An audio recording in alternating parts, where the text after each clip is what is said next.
Enregistre ces pépites. Le type de communauté que tu peux créer selon les business que tu veux faire. Il y a le build-in public. Le principe, c'est de partager la construction de ton projet. Tu as montré les succès, les échecs, les doutes et éventuellement plus ou moins de stratégies. Tu as souvent des créateurs de start-up qui font ça. Créateurs de start-up, des artistes et des auteurs. Ça permet de montrer l'évolution de leur œuvre, de leur business, de leur équipe aussi. Ça, c'est idéal pour les multipotentiels qui veulent fédérer autour d'un processus et pas seulement d'un produit fini. Quand il y a des valeurs derrière le processus de fabrication, par exemple. L'effet, c'est que ça attire les early adopters et ça crée une confiance forte. Les points de vigilance, c'est que ça demande d'être vulnérable et cohérent sur le long terme et d'assumer justement ce que tu vas dire, tes doutes, parce que tes doutes parfois te fait dire des bêtises ou justement comme tu es en construction, tu as peut-être des valeurs qui sont aussi en construction. Ensuite, tu as la communauté pédagogique ou éducation émotionnelle. Le principe, c'est que tu vas devenir une figure de clarté en vulgarisant des sujets complexes. Bien sûr, les coachs font ça, souvent. C'est tous les comptes que tu vois sur par exemple, les comptes sur les neuroatypies, les relations humaines, les relations de couple et les business. L'effet, c'est de construire une autorité subtile sous couvert d'aider et de créer un lien émotionnel fort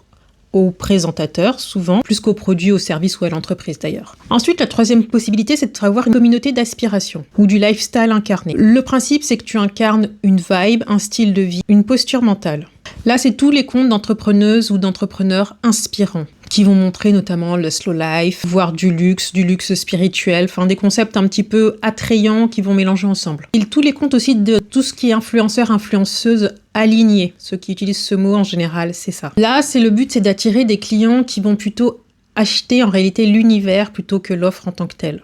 Pour ces communautés-là, il faut une esthétique assez forte et qu'il y ait une direction artistique forte, c'est-à-dire que tout soit aligné entre l'image, le discours et l'offre. Ensuite, il y a les communautés d'opinion et de confrontation. Le principe, c'est de poser des idées clivantes, de bousculer et de casser les dogmes. C'est toutes les personnes qui vont être typiquement anti-coach, anti-startup, anti-burnout, les ex-quelque chose, ex-banquier, machin truc, qui vont aller taper sur ce qu'ils étaient avant. Les comptes aussi, style réveille-toi, prends conscience du monde, style provocateur mais lucide. Le but, c'est d'attirer une audience petite mais engagée, qui partage la même vision du monde. Le point de difficulté sur cette stratégie-là, ça va être la modération, qui va être énorme.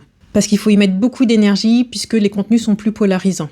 Les communautés artistiques, qui vont mettre la création visuelle, sonore, poétique, au centre de leur contenu. Donc bien sûr, c'est pour les artistes, qui veulent vendre leur œuvre et leur univers, mais aussi les compositeurs, les illustrateurs, les vidéastes. Là, on veut une fidélité émotionnelle forte, avec de l'identification. La difficulté, c'est de gérer ce sentiment de monétiser et de pas trahir l'œuvre.